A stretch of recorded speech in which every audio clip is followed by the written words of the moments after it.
السلام عليكم ورحمة الله وبركاته اخوتي الاعزاء في حلقة جديدة، واسعد الله اوقاتكم بكل خير.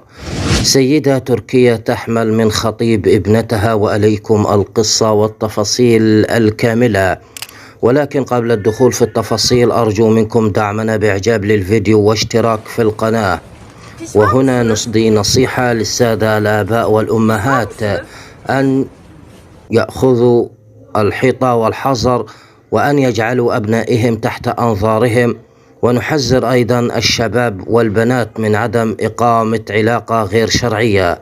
ونأخذكم عبر هذه الشاشة إلى مدينة قيصري التركية، حيث قام شاب تركي يدعى جمعة دوغان أو كما دوغان، يبلغ من العمر 21 عام، بجعل والدة زوجته جولدانا شاهين البالغة من العمر 47 عام حاملا منه، ثم هرب معها.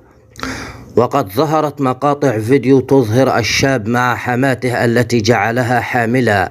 كما تبين أن خطيبة الشاب ديليك شاهين تعاني من إعاقة ذهنية.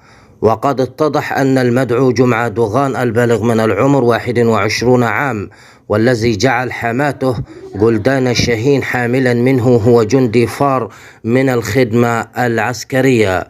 ويذكر أنه تم القبض على جمعة دوغان وحماته جولدانا شاهين بتهمة إقامة علاقة غير شرعية بينهما، وقد تم إحالتهما إلى السجن والمحاكمة. وعندما سئل جمعة دوغان هل تشعر بالندم، قال لا.